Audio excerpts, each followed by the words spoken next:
দর্শক, জমে উঠেছে পুরান ঢাকা চক বাজারের ইফতার বাজার। আর এই মুহূর্তে সেখানে আছেন সহকর্মী মরিয়ম আজিজ মৌরিন। মৌরিন, এবার কি কি আকর্ষণ রয়েছে চক বাজারের ইফতার বাজারে জানাবেন আমাদের।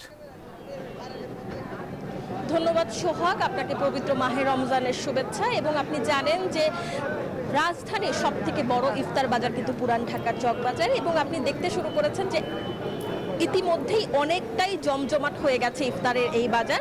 পবিত্র মাহে রমজানকে কেন্দ্র করে জমে উঠেছে রাজধানীর পুরান ঢাকার এই ইফতার বাজার, এবং ক্রেতা মুখর হয়ে উঠেছে। কিন্তু রাজধানীর দূর দূরান্ত থেকে কিন্তু মানুষ এখানে শুধুমাত্র আসেন ইফতার কেনার জন্য। এবং প্রতিবারের মতো এবারও চকবাজারের প্রধান আকর্ষণ বড় বাপের পোলায় খায় নামে বিশেষ ইফতার, এবং বিক্রেতাদের ছন্দময় হাঁকে ডাকে কিন্তু দোকানগুলোতে ভিড় জমাচ্ছেন রোজদাররা। এবং স্থানীয় দোকানদাররা জানাচ্ছেন যে পুরান ঢাকা সহ গোটা রাজধানীতেও কিন্তু এমন আকর্ষণীয় ইফতার পাওয়া যাবে না।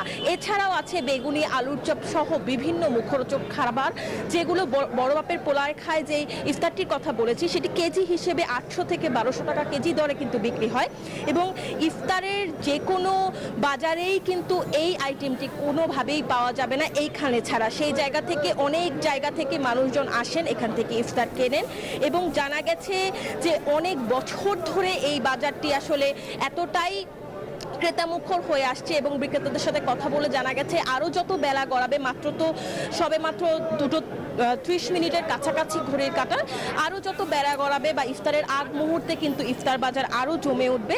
এবং স্থানীয়দের মতে 20 শতকের বেশি সময় ধরে কিন্তু এই ইফতার বাজার অনেকটাই জাঁকজমকপূর্ণভাবে প্রত্যেকটি রমজানেই কিন্তু 30 দিনই আসলে এতটাই ক্রেতামুখর হয়ে যায়। এবং আপাতত এখনও দোকানিরা তাদের ইফতার বাজার গোছাচ্ছেন, ইফতারের সামগ্রীগুলো গোছাচ্ছেন।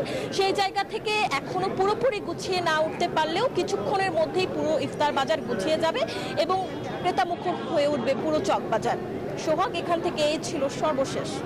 মৌরিন, আপনাকে ধন্যবাদ।